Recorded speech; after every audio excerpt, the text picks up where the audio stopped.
months, I've been away from the pulpit for almost maybe 3 months.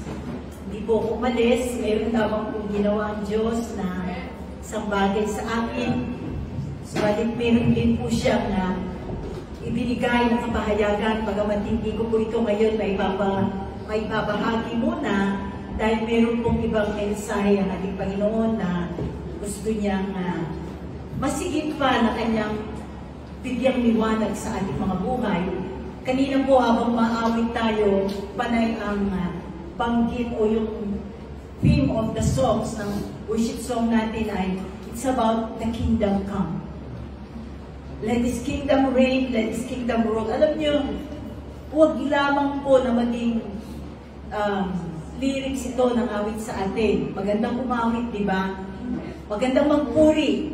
Pero ang tanong po, talaga bang ito'y pagsamba natin sa Kanya? Na bakit tayo umaawit? Alam niyo po, hindi po yung ating boses na kung maganda man o hindi, yung ating puso. Amen. It is the heart of worship na higit na katanggap-tanggap sa Kanya, lalo higit sa mga bagay na araw-araw ay nakikita niya sa ating buhay kung paano tayo lumalakad na kasama siya. At bagamat nawalan po tayo ng internet, ewan ko po bakit ngayon pa nawala na hindi po tayo makapag-live stream as of now, pero it will be recorded. So yung kung gusto na i-share ito pagkatapos ay alam po niyo, it's good to share the messages para marami po ang makaalam patungkol po sa nangyayari na ngayon, which in these last days that we are living, nakikita po natin kung gaano nagiging matindi na ang mga nangyayari. Amen. And maging ang sarili nating buhay, ang ating personal life, kung paano po tayo humarap sa mundo, it's getting tough, no? Nagiging, kumbaga sa pabigat ng pabigat. Dahil ang bagay na ito, naniniwala po ako na, personally, I believe na God is now separating His own mula sa mundo. Inihiwalay na po niya tayo mula sa mundo upang sa kanyang pagdating ay makasama tayo. At tayo po ay maging handa. Alam nyo, the only purpose of these messages is to pray, is to prepare the people for the coming days, for this new age to come, na kung hindi po tayo nakahanda, it's so sad na madatnan po tayo na hindi tayo handa sa pagdating ng ating Panginoon. Of course, ang pinaka-nice ng Diyos, ngayong nakikita na po natin unti-unting natutupad ang kanyang salita, particularly yung sinabi niya sa Matthew 24, huwag na po ninyong buksan muna kasi alam na po natin ito, most of the time nababanggit yung sequence of events, kung ano ang talagang mangyayari bago dumating ang ating Panginoon, at binanggit niya ang ibang bagay, ang maraming bagay na ang sabi niya, darating muna ang mga bagay na ito, ang mga kahirapan, ang mga giyera, ang mga balita ng labanan o giyera, ang kagutuman, earthquake, no? Lahat yan. Alam ko po, nababasa na natin ito, kaya kung atin pong susundan kung ano ang sinalita ng ating Panginoon Jesucristo, it is being unfolded in our days. Amen.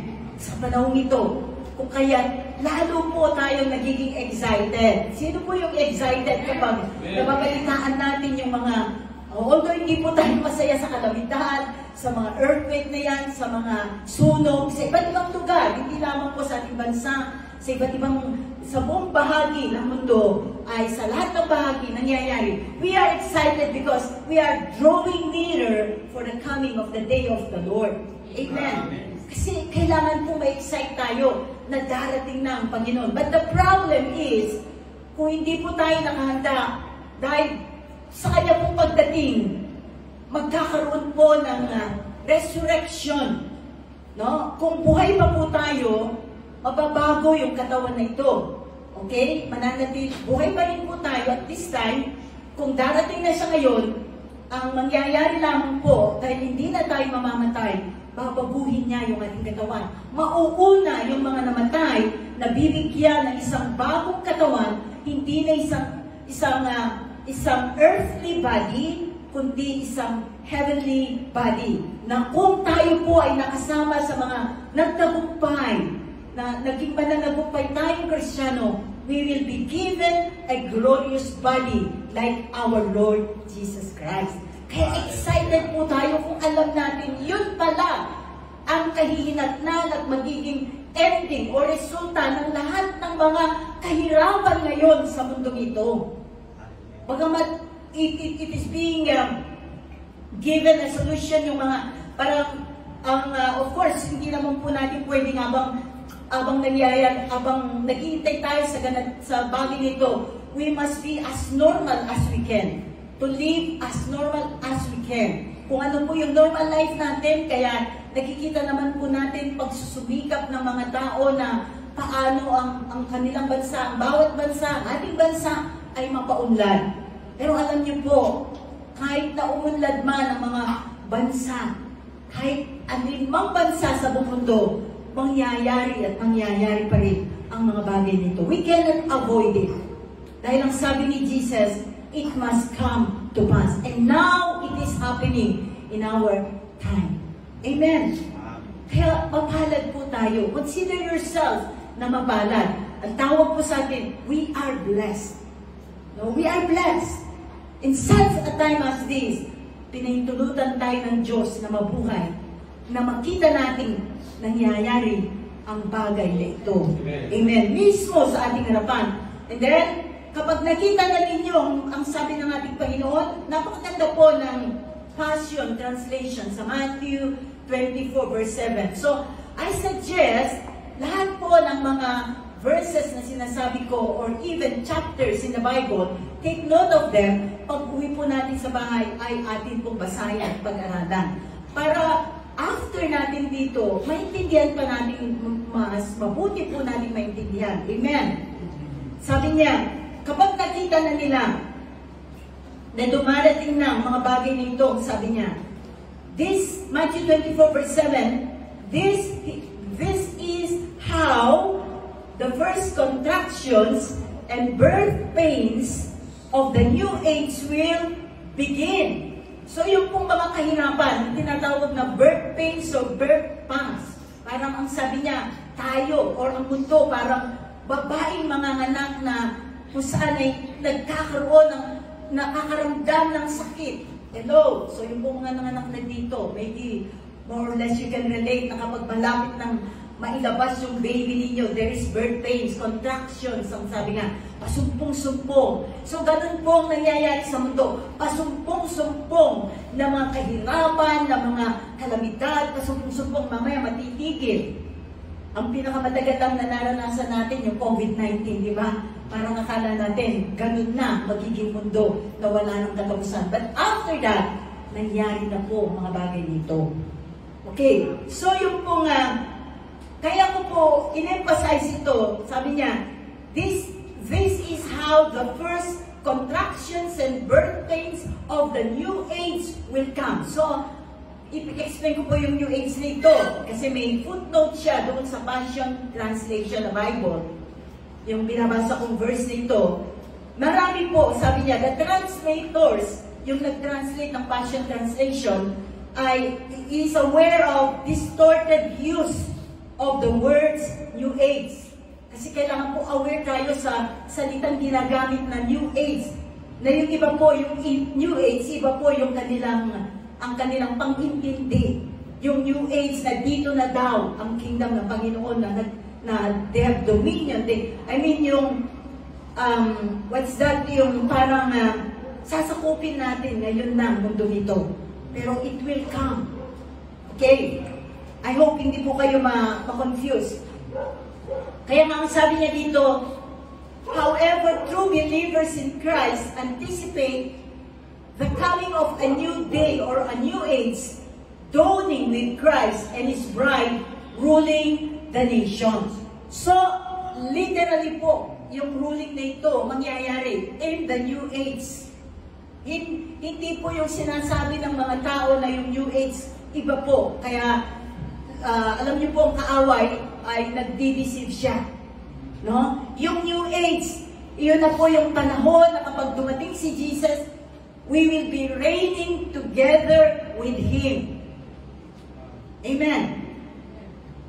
At kaya nga po, masasabi natin, even in itong mundo na ito, okay, nandito tayo sa mundo, di ba? Nandito pa tayo sa mundo. Alam po ninyo, this world will never be a safe place or a decent place to live anymore.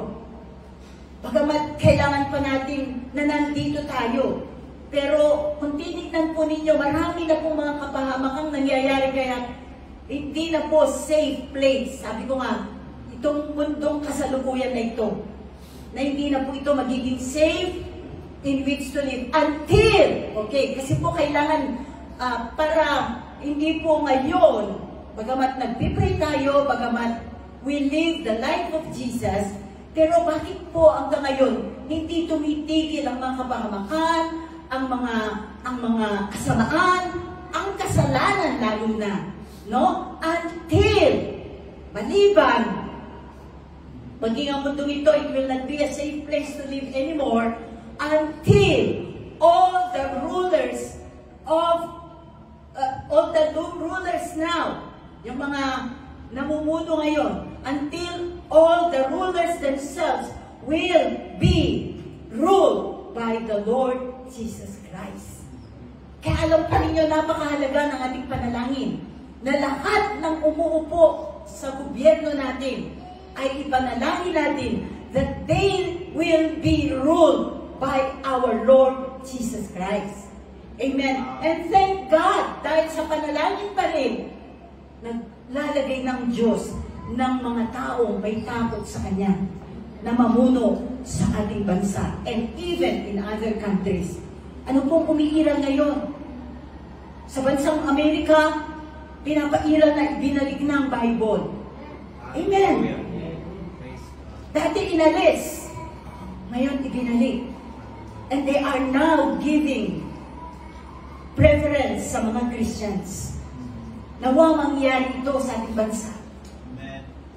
Nang salita ng Diyos ay pairalin sa mga eskwelahan.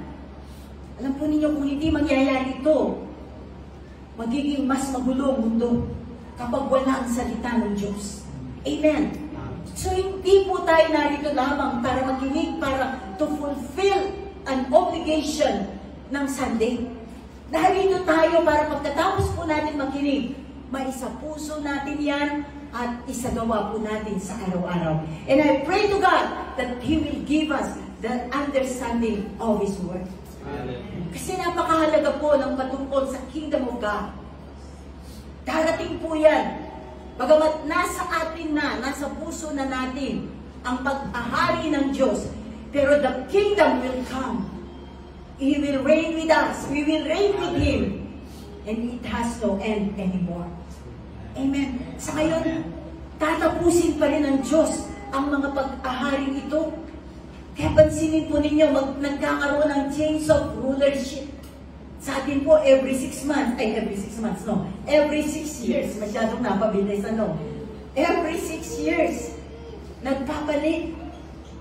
At kung maganda yung pamumuno, kung maganda ang palakad, nagiging maunlad ang bansa. Pero kapag hindi po maganda yung namumuno, ano pong nangyayari? Ang mga tao ay nagsasuffer. Ang sabi nga ng Biblia, kapag ang nag-rule sa isang bansa ay righteous, nagsasaya ang mga tao. Amen. So, maliban, alam nyo, hindi magiging, this world will never be a safe place to live until all the rulers themselves will be ruled by our Lord Jesus Christ. Kaya ano pong ginagawa ng Diyos sa atin? He starts in us. Nagpapasimula siya personal sa mga puso natin.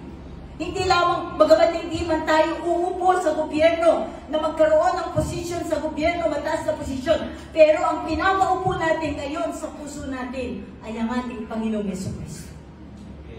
At kasama niya ngayon, dahil ginawa natin yun, tayo ang mamumuno in the new age to come. Amen! Hallelujah! Hindi para magkaroon tayo ng katulad ng mga kasalukuyang namumuno na they are just after the power para sila yung masunod. Alam po ninyo, hindi ganun ang ating purpose. Just because we want to be with our Lord, Jesus Christ. Amen. Amen. So, ang kaharian ng Diyos, the kingdom of God that is coming to the earth, kapag dumating na ang kingdom ng Diyos, ang kanyang kaharian dito sa langit, it represents a change of rulership. Kaya po darating ang kaharian ng Diyos dito sa lupa para magkaroon ng change of rulership. That's why Isaiah 9:6, and the government shall be upon his shoulder. Amen.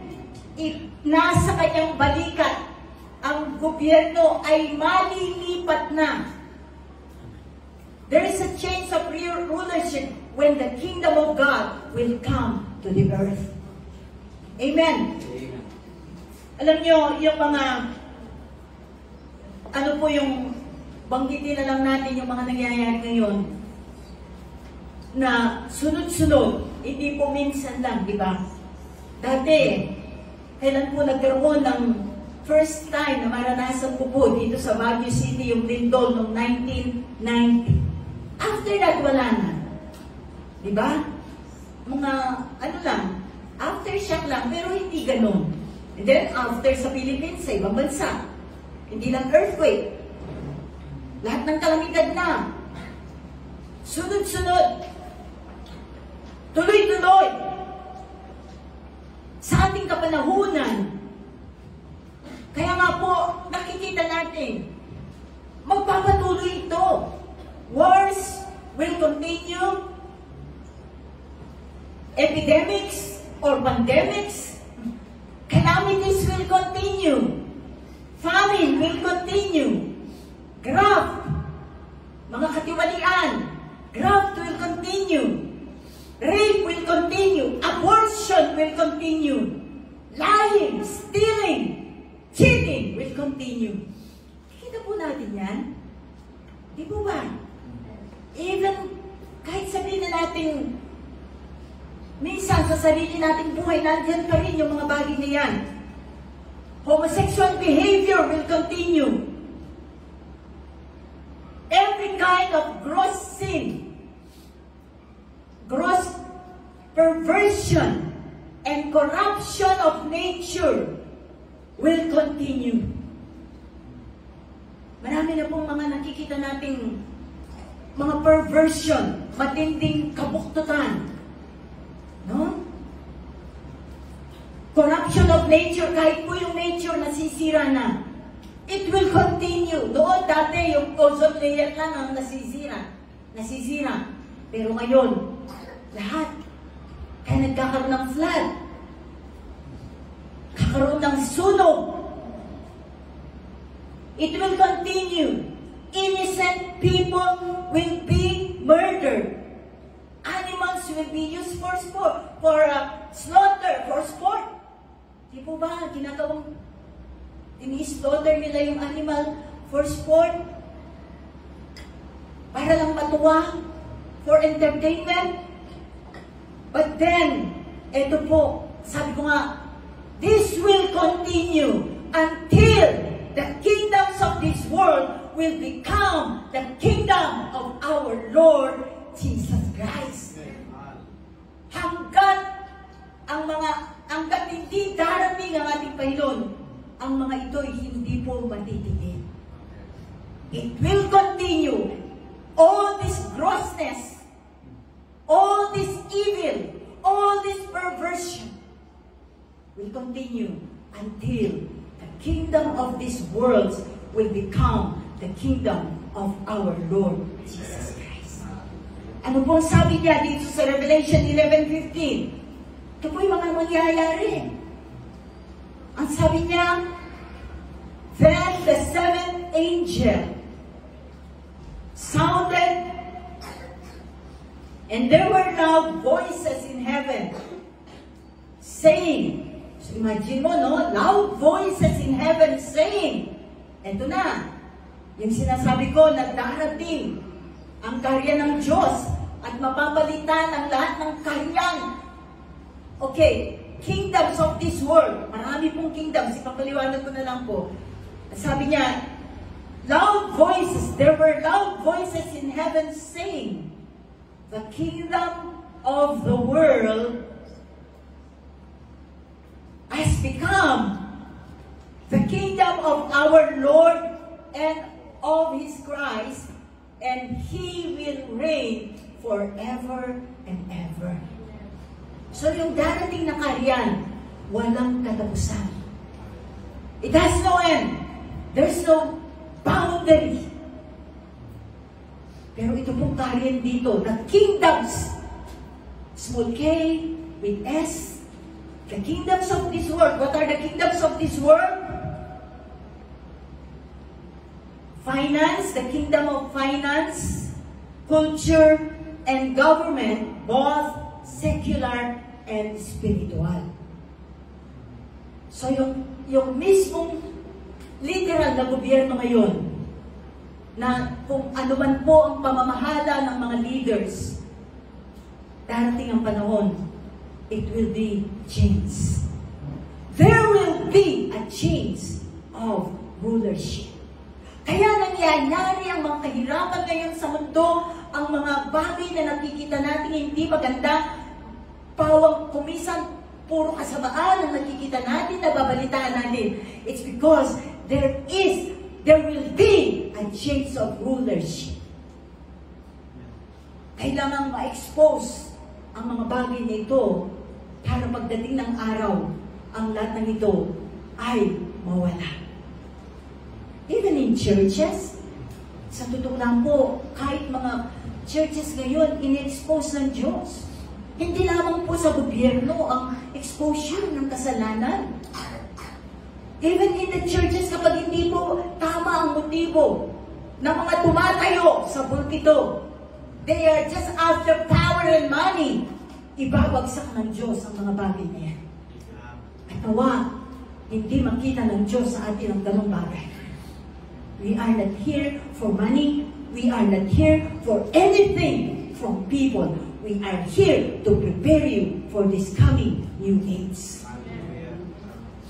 Para maging matibay po tayo. Kasi hindi natin pwedeng hindi may handa ang ating sarili together with our families. Amen. So, kaya nga po ang gospel of the kingdom, hindi po yung gospel of salvation lang. Alam po ninyo, nung one time, kailan po yung isang araw, nakatayo po ako. So, hindi po namin in-expect na maaga po kaming lumabas. So, sabi ko sa mga kasama ko, mag-coffee tayo para makapag-share tayo sa jeep. Kasi yung isa po yun sa mga bagay na ginagawa natin, yung mag-share tayo ng gospel sa mga public vehicle, sa bus.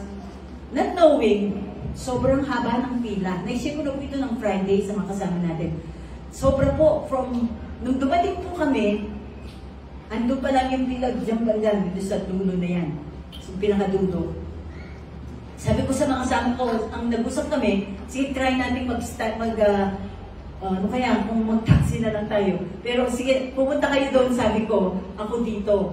So, nung nangyari, nung pumunta sila, not knowing, bago pala sila nakarating doon, marami na yung dumating. Kaya ang haba, hindi ko na po sila makita. No? Hindi ko na makita sa pila kung nasaan sila. So, pinuntahan ko sila, hanggang tumalakad naman po kami sa pila, yung nag-move naman, bigla, sabi ko, wow, this is the best time to share the Word of God. So, I was prompted na, sabi ko, alam niyo, may magandang bagay akong isisya. So, to make the story short na lang, nag-share po ako. And then, yun nga, na even nung sumakay na po kami sa jeep, dala ko yung speaker, nagpatuloy pa rin. So, I was, sabi ko nga kay Lord na, Panginoon, maybe ito yung purpose mo pinapakita mo ngayon sa amin itong great need na to na ang daming mga tao, they are lost. Nakapila, nakaganon, malungkot, umaga. Siyempre, iba, late na ako, mga ganyan, ano? Yung naghihintay na lang na mag-move sila para makarating na, para makasakay na sila. Pero alam niyo, isang bagay, ang sa akin, hindi lang ako nandun para makipila. Nandun ako para abutin sila. Praise the Lord. Hallelujah.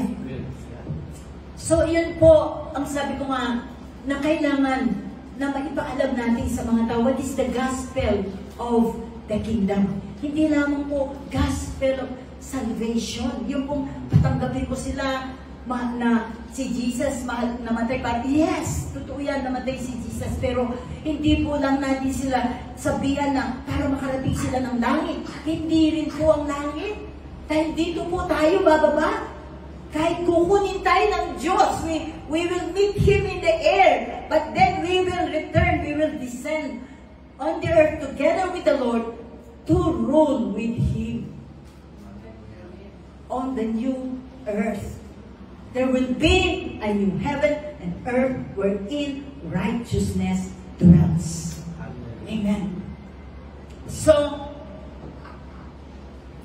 the gospel of the kingdom of God is the good news. Alam po ninyo noon, ang first calling ko po is to be an evangelist. I was raised by God to preach the gospel of salvation. Pero ngayon po, nabago.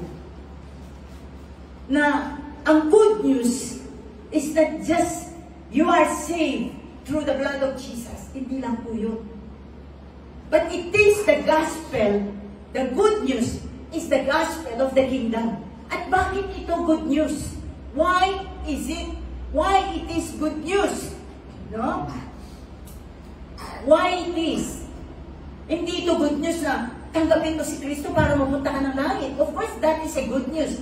But the best and the good news is the gospel of the kingdom of God is that righteousness or righteous government shall come to the earth. Yun po ang good news. Darating ang righteous government dito sa lupa. That's why we are being prepared now. Noon pa man actually. That's why we are being prepared for the coming of the kingdom of the righteous government on the earth. Amen. Kaya kailangan mabago na po yung the gospel of salvation na huwag lamang natin pong i-point ang tao sa langit. Ang ibig sabihin, kailangan na ang gospel of the kingdom na pagkatapos na tanggapin ang ating Panginoon, kailangan tayong lumakad ng matuwid sa kanyang harapan upang makasama niya tayo maghari sa kanyang kingdom. Amen. Kaya ang kingdom, ang gospel po is malawak. Nagpasimula ito sa ating nagpasimula ang kaligtasan natin sa pamamagitan ng ating paghingi ng tawad kay Kristo at ang kanyang banal na dugo ang naglinis at nagpatawad sa lahat ng ating kasalanan. It's just a starting point. There is more to our salvation.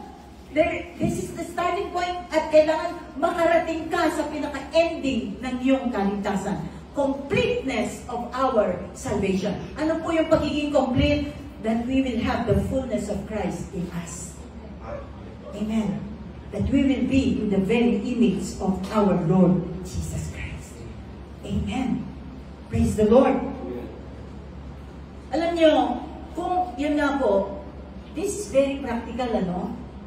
Pagamat we are preaching the Word of God, this is a spiritual, sabi ko nga, na ang gagawin po ng ating Panginoon, yung papalitan niya ng kingdom niya, the kingdom of this world, the kingdoms of this world will become the kingdom of our Lord Jesus Christ. At yung kaharian na yun, yung government, both secular and religious. Di ba sa church, gobyerno din, namamahala ka. Marami pong klaseng kingdom, pamamahala yan. Sa school, may gobyerno. Sa church, may gobyerno. Hindi naman po yung gobyerno natin na kung saan may presidente, lahat naman may namumuno. Isn't it? Religious and secular kasama na mababago. Ngayon, kung ngayon pa lamang ginagawa na po natin ang mga bagay na naka-align sa kingdom ng Diyos sa kanyang salita, kailangan magpapatuloy na lang tayo. Amen. It's just a continuity of what we are doing here on earth. Kung ginagawa na natin ang tama ngayon pa lamang. Pero kung hindi po natin ginagawa, hindi naka-align, even sa pangangalan ng salita ng Diyos, we are thwarting. Binabaliktad natin, or anong water, kumbaga sa yung sugar-coated natin ang salita ng Diyos, ibabagsak ng Diyos ang kaharian niya dito. I mean, sa ating mga puso. Even ito, kasama po tayong i-destroy. Kaya akala nyo, wala kaming pananagutan. Kaya kahit masaktan na tayo, we have to tell the truth. Amen. At kami mismo, kailangan namin gawin ang aming mga pinapangaral. That before we can preach it, we must be doing it. Amen. Hindi po yung ipipreach namin, tapos gagawin pa lang namin. No. The best. Alam niyo po, kahit ako sabi ko, Lord, nawa, bigyan mo ko ng authority na itong mga sinasabi ko ito, ako mismo, pinamumuhay ko. I'm not saying I'm perfect. Hindi po ako perfect. I still commit mistakes. Pero tayo na nakikinig din, nawa, wag lang tayo maging tagapakinig. Sayang yung oras nyo. Nagising kayo ng maaga, namasahe kayo, nag-ready kayo papunta dito, tapos yung pala pagdating ng Panginoon, wala pala tayo. Kawawa din tayo. Amen. Kaya, alam niyo po kaya ko sinasabi ito, even sa mga iglesia ng ating Panginoon, marami pong deception. They sugarcoat the Word of God. Hindi po nila maipahayag yung totoo. Minsan, withhold nila what is truth. Ang sabi po ng ating Panginoon, the truth will set us free. Amen. Kaya nga, if all the rulers on the earth today were in the image of God, kung lahat ng ruler, ng mga namamahala, ay nasa image ng ating Panginoon, may banal na takot sa Diyos. If all the rulers on the earth will have the image of our Lord Jesus Christ, and if it's one of us living in the center of God's will, if it's one of us is filled with the Father, the Son, and the Holy Spirit, the problems we experience today would disappear. Kaya di ba sabi ng Panginoon, there are three. Faith, hope, and love. But the greatest of these that will remain is love. Ngayon, kailangan may faith pa tayo. May hope tayo na may darating na mundo, na bagong mundo na kasama si Kristo. Pero at then, of course, sabi niya, we have to love God and love others. Amen. But among these three, ang mananatili ay ang pag-ibig. Bakit? Hindi na natin kailangan ng faith. Pag dumating na ating Panginoon, nakasama na niya tayo. At nandun na rin ang hope natin. We have already obtained our hope. It's our hope. Hallelujah. Amen. But love will remain. Bakit? Yun tayo dapat na nalikha. We became love. That's why, nagtitest tayo sa mga tao. Kanino kayo nagtitest? Minsan sa kasambahay natin. Anong lalabas? Kapag galit ang lumabas, hindi pa perfect ang love sa atin. Di ba? Kaya, pinapahintulutan ng Diyos sa mga bagay na ito, yung mga struggles natin sa tao, sa sitwasyon, sa mga kalagayan ng ating buhay, para lumabas ang pag-ibig ng Diyos sa ating puso. Amen. Kaya nga sabi ko, kung ang lahat sa atin maging katulad ng ating Panginoon, bawat isa lalakad sa sentro ng kalooban ng Diyos. Bawat isa'y mamumuno ng Ama, ng Anak at ng Espiritu. All these problems in the world will disappear. Yun lang ang makakapagpatigil ng kasalanan. Kapag lahat tayo ay totally naging bago nila na. A new creation in Christ. Amen. Hello. But it's not easy, isn't it? Araw-araw, Lord, nag-fail na naman ako, sorry po. Forgive me, Lord. Naisip ko yun. Nasabi ko yun, Lord, sorry. Alam po ninyo, kailangan maingat tayo sa ating buhay. Lagi ko rin pong sinasabi sa Panginoon, Lord, let me know kung yung ginagawa ko hindi mo na kalooban. Kung kalooban ko na lang ito, sarili ko na lang, stop me. Stop me. Kung ano man yung mga nakakasanayan ko o nagiging ugali ko o whatever na ginagawa ko na hindi maganda, alisin. At kung ano yung maganda, kung nagawa ko na ito, dagdagan mo pa. Amen. So simple, pero mahirap. Simple, but not easy to do, di ba? Kasi may kalaban ka eh. Sarili.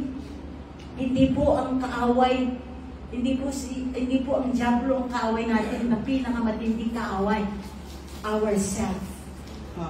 Laging nating pinagbibigyan yung ating sarili. Yung ating gustong gawin, yung gusto nating makuha, yung gusto nating maging tayo na hindi naman ayon sa kalooban ng Diyos. Hello, Christians? Are you still with me?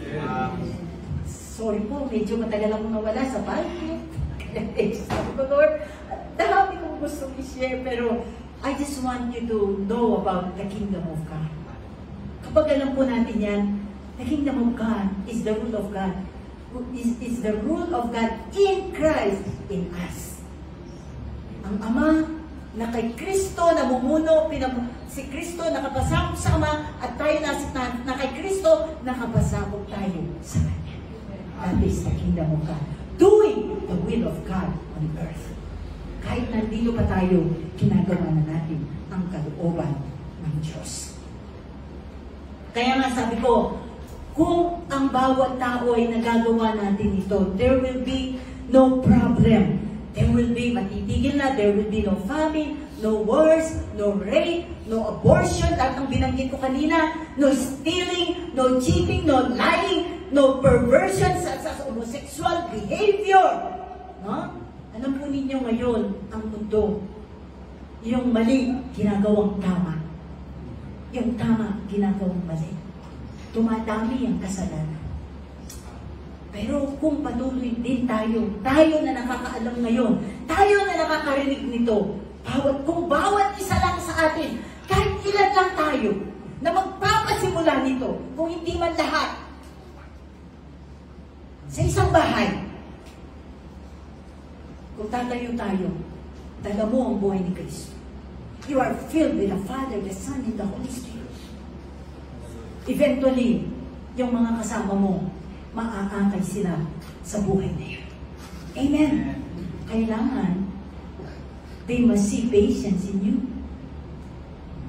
Kailangan, they must see kung ano yung sinasabi natin. Halimbawa, you say you have faith. Tapos nung nagkasakit ka, natatanong ka na, sasabihin ng kasama mo, asan ang faith mo? Bakit hindi ka mag-pray? Pati yun kasama. Hindi po yung, alam, may sakit ako, doktor agad. I'm not saying, huwag po kayo pupunta sa doktor, okay? Don't get me wrong. Bago tayo pupunta, kung sabihin ni Lord, go to the doctor, then you go to the doctor. But if the Lord will tell you, maghintay ka lang, I will be the one to heal you. Amen. Ang point ko lang po, unahin natin ang Diyos. Kapag mayroong mahirap na sitwasyon sa buhay niyo, makikita nila sa mismong sarili niyong buhay na hindi kayo nagpapanik. Bilang isang Kristiyano, dahil may tiwala tayo sa Diyos, hindi tayo natatakot. Because we have trust in God. Sa mga trabaho natin, in our work or place, this is your what we call that, yung kung saan kayo mag-evangelize. Fishing field natin ang ating mga trabaho. Alam po ninyo, bago po ako tinawag ng Diyos sa pagiging pastor, I didn't even realize na magpapastor ako. Talaga po dun sa opisina, it was one way of preparing me na na-share ko rin po yung gospel dun sa opisina namin. When I was working in Manila City, madalas ko po itong nagpapatuto, pero I realized, even before na tinawag ako ng Diyos, yun muna ang pinagawa niya. He prepared me for this. And what He did, habang nandun po ako sa secular work na yon, ay gusto niya ipakita ko, hindi sa salita lang, kundi sa pagkatao natin, sa galaw natin, the way we do things, makikita nila, Kristyano ka. Hindi po yung ipangalandakan mo, Kristyano ako. Hindi po sila maniniwala. Asan yung pagiging Kristyano natin kung kapareho lang tayong pananalita ng mundo, kaisipan ng mundo, galaw ng mundo, kulay ng mundo. Ano ba? Mundo! Mundo! Kung ano yung gusto ng mundo, kunin tayo ng mundo. Hello, Christians?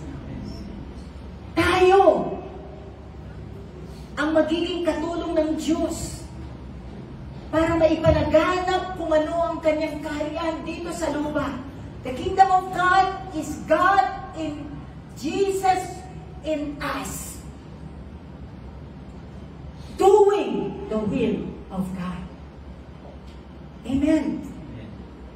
Yun po yung ating obedience sa Kanya. We obey the Word of God.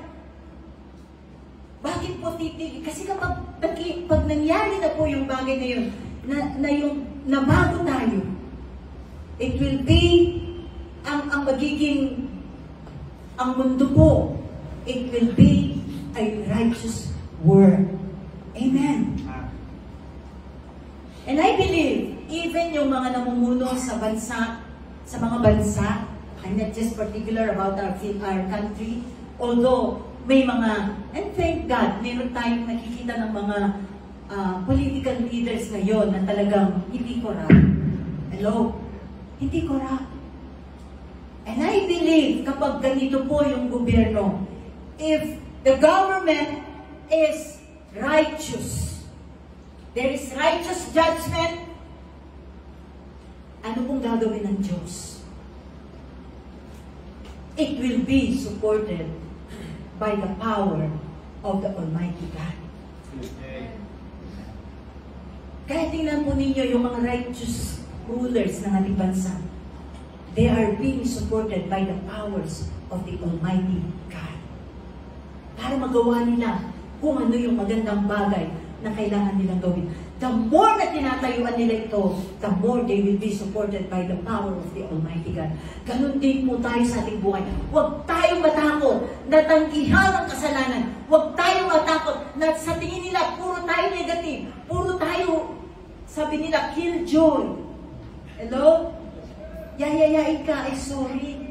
I will go to the Bible study. Alam po ninyo, nung nagtatrabaho ko, niyayayang ako. Diba, pag Friday na, kasi hanggang Friday lang yung opisina. Let's go to ganito, let's go to ganito, let's go. Diba? Sabi ko, I'm sorry. Kasi naging Kristyano na ako nun. But then, it doesn't mean na hindi ka na nila magugustuhan. Doon mo makikita. Masigit nilang kaiinggitan yung nasa iyo ngayon. Bakit nagagawa mong tumanggi? Bakit kahit wala ka doon, sa kanila masaya ka? Mas masaya pa tayo kesa sa kanila. Hello? Mas payapa pa tayo kesa sa kanila. Samantalang after ng work, ng Friday, nag-enjoy sila, nag-happy-happy. Temporary happiness. But they have no joy in the Lord, or the joy of the Lord. After that, come Monday, pareho lang. Mabigat na naman yung katawan, pagod. Kahit 2 days yung walang pasok, pagod ka rin. Kasi, sa mundo, nagbibigay ng pagod. But ang sabi ng Panginoon, my peace I give to you. wala ka man dun sa saya-saya nila. Out of place ka man, nasabihin nila. Killjoy ka man, nasabihin nila. Ang mahalaga, si Lord ang magbibigay ng joy sa'yo. Joy, peace, and love in the Holy Spirit. Amen? At yun ang kanilang kaingitan sa atin. It cannot be bought by money. Yung pera nila naubos sa pagsasaya. Nagbabayad ka kasi eh. Magsasaya ka, magbabayad ka, gagastos ka. Pero yung sa Panginoon, i-bless ka pa niya. Amen. Unahin natin ang Diyos. And He will support us by His power. Pero mo, support mo ang Diyos. The power of God will support you. Ang kailangan mo lang gawin, tumawag ka sa Kanya. Amen. So, would you like to live in such a world where there is no sin? Sa ngayon ano po? Maraming kasalanan, di po ba? Would you like to have the rulers deal with all your sins? Di ba ngayon, dahil yung mga hindi corrupt na mga leaders, ina-expose nila yung mga corrupt, dinidil nila, hindi nila tinitigilan. Isn't it? Eh tayo, kahit wala tayo sa gobyerno, o hindi man yung corruption ng pera sa gobyerno, may corruption sa atin. Would you like the future leaders to deal with you o ikaw ang mag-deal sa kanila in the future? Alam niyo, yun po yung dahilan kung bakit dito pa lang, kailangan mo lang ipalinis. Kaya po may deliverance. Kung hindi yan nabubunod sa atin, ano po mangyayari? We keep coming back to that kind of life without deliverance. Galit, bitterness, unforgiveness. We need to be delivered from that. Kasi yun nga, yun ang mag-aanda sa atin. Kaya dinitil ni Lord, masakit man yan. Actually, wala pong hindi masakit sa diling ni Lord. Papatayin mo yung sarili mo. Puputulin mo na yung ganito.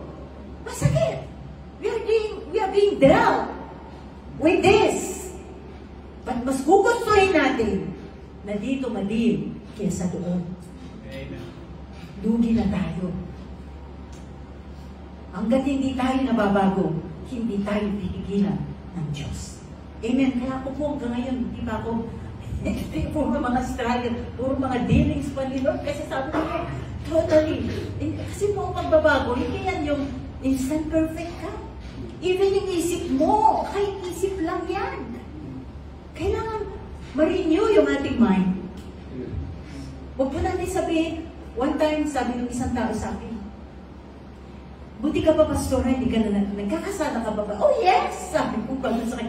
Eh, kasi lahat ng kasama mo, Christian. Kasi ako, yung trabaho ko, hindi mga Christian. May mga nandadaya sa kanila. Natural, bilang supervisor, kasi supervisor pala siya, bilang supervisor, ano na naman pong ganitong sabi, uy, ganito. Of course, sabi ko, kailangan i-deal mo sila. Pero, kasi daw nakakasabi niya sa akin, sometimes, magsalita siya ng hindi maganda.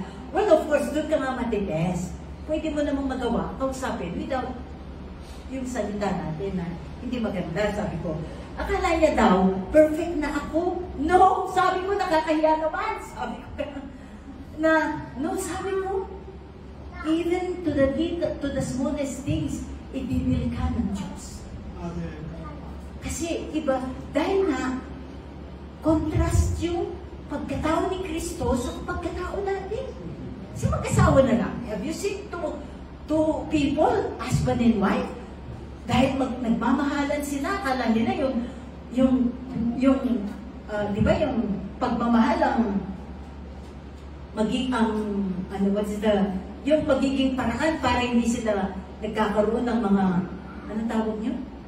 Quarrels or argument, lalo na, discussion, argument, kasi hindi kayo magkapareho. Gusto ng isa masunod. Kasi yung ugali niya. Yung isa, baguhin niya yung ugali niya. Pare-pareho namang may binabago, di ba? Ganun din tayo, mahirap gawing katulad ng ating Panginoon, ang ating lumang pagkatao. It's very contradictory to the contrast na contrast. Contrast na contrast ang image ni Kristo na malinis, puro, dalisay, banal. sa pagkatao natin na kailangan pang talagang halukain ng Diyos, kalkalin, hukain sa malalim upang itapon at huwag na natin pulutin at kunin pa upang tayo mabago. Kaya masakit. Yung pinakamalalim na mga bagay sa pagkatao natin ay inahalukay ng Diyos. Hello? Kasi nga, dinidil tayo until we are free from sin. And would you like to live in a world that is free from sin? If not, kapag ayaw natin, kasi nga, maraming pakikialam ang Diyos. There are so many interference in our life. Nangihimasok ang Diyos sa atin. Dati, kung ano gusto natin gawin, gawin na natin. Pero ngayon, we have to consider, Lord, is it your will? Pati sa trabaho, Lord, is it your will na dito ako mag-apply? Kung bibili ka ng bahay, Lord, is it your will doon ako bibili? Kung bibili ka ng sasakyan, Lord, is it your will kung ano yung klase ng sasakyan na ibibigay mo sa akin? Kailan lang po pinag-pray natin itong building na ito na because we have another lot kasi kailangan na po na kung katulad po yan, kung marami na po yung mga dadami tayo, we need to have a need. So pinag-pray po natin yan. We're praying for every day. Amen. So, yun nga po. Upang makalaya tayo sa ating mga kasalanan, there will be much interferences in our lives by God. Dealings upon dealings, ilalagay ka niya sa sitwasyon na ayaw mo, but you have to be in there. Pero, you will come out as a new creation. Hindi maging leader ka rin katulad ng mga tao na kasama mo. No, inilalagay ka niya doon para ikaw ang gamitin na magninig sa kanila.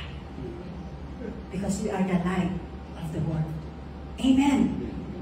Hanggang yun nga, kay, would you like to live in a world, sabi ko nga, that is free from sin? Comfortable kaya tayo na mabuhay sa isang mundo na walang kasalanan? Imagine, tatanungin ko kayo ng ganyan. Would you be comfortable to live in a world that is free from sin? Why am I asking you like this? Kasi kung hindi po tayo comfortable, that means hindi pa tayo part ng solusyon ng problema ng Diyos. We are still part of the problem. Napunin niyo yung pinabasa ko sa 2 Peter, chapter 3. I hope makita ko kasi nakakalimutan ko yung mga verses kung saan ko nakita. Ang sabi niya dito, kasi sinabi ko kung hindi po tayo comfortable, yung kaisipan na masasabi natin, yung world, it will be a sin-free world. Sin-free, hindi ko po sinasabing libreng pagkasalan, no? Sin-free, walang kasalanan. Wala nang kasalanan ang mundo. Would you be comfortable to live in a sin-free world? Okay, meron pong sinasabi si Peter, sa 2 Peter. Ang ganda po ng translation niya sa Passion. I think in...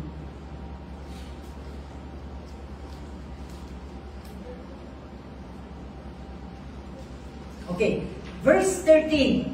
2 Peter chapter 3, verse 13.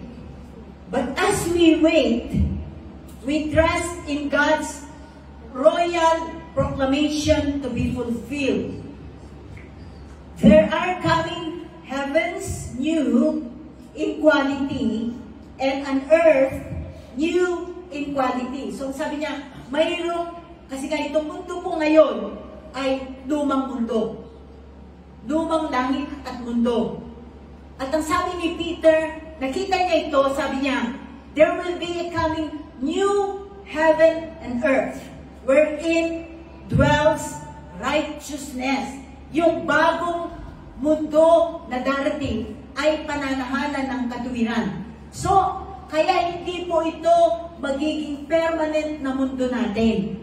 This is just temporary. Everything here is temporary. Our life is temporary. This earth is temporary because there will be a coming a new heaven and earth. Wherein, ang sabi niya, maganda po ito, even nung binasa ko yung footnote niya. But as we wait, we trust in God's royal proclamation to be fulfilled. There are coming heavens, new,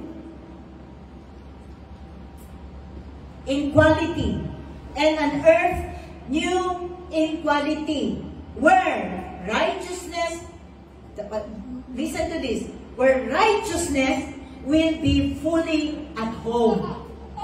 Amen. Mananahan at home ang righteousness. Magiging panatag, no? Yung ngayon, walang righteousness.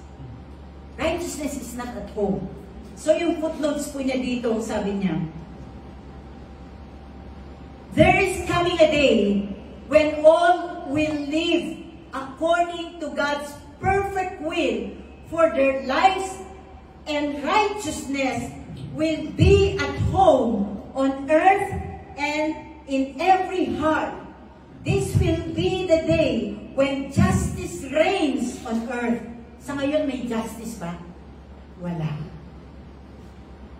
Ang mas nagtatagumpay, yung may kayamanan, yung may pera, yung nasa posisyon. Walang justice. Yung mga mahihirap, inaapi. Hello? There's no justice. But when Jesus comes, He will bring righteousness and justice on the earth. Kaya kailangan na yung gobyerno na yan. Kaya nga sabi ko, be excited for the new government. Amen. Sabi niya dito, this will be the day when justice reigns on earth. The Aramaic can be translated, we expect from the promise a new sky and a new earth in which the virtuous people will dwell. So sabi ko nga, kung at home tayo, kung gusto natin ang sin-free world, we will be at home sa bagong darating na mundo. Amen. Hallelujah. And we will be part of the solution sa mga nakikita nating patuloy na kasuklam-suklam na ginagawa sa mundo sa ngayon. Magiging part tayo ng solusyon sa mga bagay, sa mga abominable practices na nakikita natin sa mundo ngayon. Magiging part tayo ng solusyon, hindi tayo part ng problem. Amen. Amen. Dahil pagkatapos na tayo nagtiwala sa ating Diyos, ang ginawa po natin, we continue to follow our Lord Jesus Christ at all times. Patuloy na pagsunod sa Kanya, denying ourselves, taking up our cross. Sabi nga ni Jesus, deny yourself, take up your cross, and follow me. At all times. That's why we are gaining victory. Patuloy po tayong nagtatagumpay. We are gaining victory over worldliness, lust, and self-will. Amen. Kaya nga, ang ginagawa ng Panginoong Jesucristo, patuloy niya tayong pinapalakas upang sa ganon, patuloy din nating magawa ang mga bagay na kanyang ipinapagawa sa atin. Amen. Amen. Okay, so, I don't know, hindi ko na po tutuloy, meron po akong lalampasan na lang, but, kasi, if I may have the chance na i-share ko pa po ito, I'm interested about the kingdom of God. Amen. Amen. So, I want to read, pinaka-last na babasahin ko po. 2 Peter 3, chapter 3, verses 10 to 13. But the day of the Lord will come like a thief.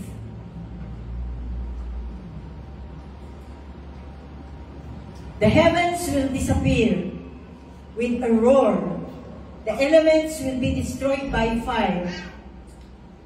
And the earth and everything in it will be laid bare. Since everything will be destroyed in this way, what kind of people ought you to be? you ought to live holy and godly lives. As you look forward to the day of God and speed its coming, that day will bring about the destruction of the heavens by fire, and the elements will melt in the heat. Alam po ninyo, medyo yung translation dito sa Tagalog ang gusto kong iwan din, mas malinaw sa atin. Sa 2 Peter, chapter 3, verses 10, bear with me. Okay, verses 10, ang sabi niya hanggang 13, ang Panginoon ay hindi nagpapabaya sa kanyang pangako. Okay, hindi pala ito. Verse 10. Ngunit ang araw ng Panginoon ay darating tulad ng isang magnanakaw. Sa araw na iyon, ang kalangitan ay biglang mawawala. Ito po, mawawala na ang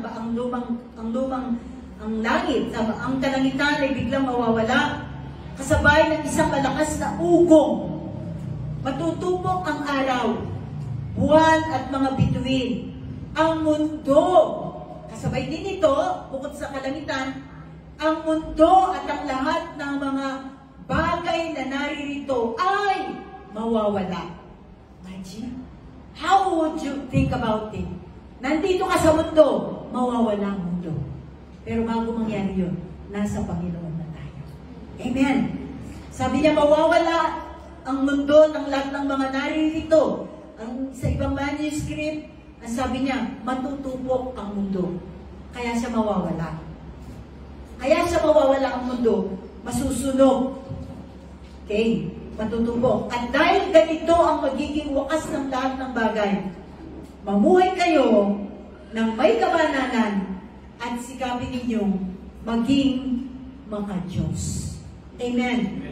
So, pwede natin, we can hasten the day of the Lord. We can hasten this. But then, ang sabi niya, we have to prepare ourselves. Mamuhay tayo. To be a disciplined soldiers of the army of the Lord. Amen. Ngayon pa lang, ipasakop na natin ang ating buong pagkatao sa Kanya. Let's all stand. Hallelujah. Hallelujah. Ora bashanda husi kia rabai. Jesus. Oh God. How amazing, Lord. Kamangha-mangha ang mga bagay na inianda mo para sa amin. Tunay nga po, Diyos, ninanais namin na makasama kami. Na kami nga po ay mapabilang sa mga tao na ngayon pa lamang ay pahintulutan ka na namin na pagharian mo ang aming buhay. Ang bawat aspeto ng aming pagkatao ay sakupin mo na. Ang aming isip, ang aming puso, maging ang aming mga pananalita, at tatlong bagay na ginagawa ng aming kamay. Ano mang bagay na nasa amin, sakupin mo, Panginoon. Walang bagay na gusto namin matira para sa aming sarili, upang sa ganon, ito ang patuloy na magdadala sa amin sa lugar na kung saan kami nga po, Panginoon, ay tunay na sumusunod sa iyong kalooban ng Ama at ang Anak at ang Espiritu Santo ay kumikilos ng banaya sa aming pagkatao. Let your will be done in our lives, Lord. Ayaw po namin malugi pa kami Binigyan mo na kami ng ganitong pagkakataon. Araw-araw. Sa pagkising pa lamang namin sa umaga, malaya na kami na maranasan ka. Malaya na kami na mabuhay, na malaya sa kasalanan. Kaya tulungan mo pa rin yung bawat isa sa amin. Amen. Maging maliwanag sa amin ang plano mong ito, na makita namin, bagamat mahirap man ang kasalukuyang panahon, maraming mga bagay na nangyayaring kapahabakan sa mundong ito. Subalit, O Diyos, hindi mo hinahayaang matinan kami. Hindi mo hinahayaang matangay kami. Na hanggang ngayon, narito kami, nagsusumikap. Araw-araw na itaguyod ang aming buhay at kasama ng aming pamilya. Na mabuhay kami sa iyong kabanalan. Help us, Lord. Dahil the more we draw closer to you, the more the testings, the greater the trials na dumarating sa amin. Subalit nagpapasalamat kami. Hindi ito magpapalayo sa amin sa iyo. Nagpapasalamat kami dahil masigit mo kaming inilalapit pa. Amen. At nakikita po namin ang katapatan mo. You are so faithful, O God. Kung lilikunin po namin ang mga nagdaan sa buhay namin, hindi namin kaya. But then, Lord, naitawid mo kami. Kung kaya't narito muli kami sa iyong harapan, upang muli hingin namin ang sa iyong kalakasan. Katulad nga po ng nasabi na kanina, kung kami nabubuhay ng matuwid, your power will support us. We need your support, Lord. Support us upang magpatuloy po kami at hindi kami titingin sa kaliwa o sa kanan at hindi kami lilingon sa nakaraan. Mananatili po kami nakatingin sa harapan dahil ang nasa harapan namin ay ang aming Panginoong Jesucristo. We want to run the race. Magpapatuloy po kami sa takbuhan ng aming buhay. Nakasama ka hanggang matapos namin ang karera ng aming buhay. Dumating ka nawa sa bawat isa. Yes, Lord. Hallelujah. Hallelujah.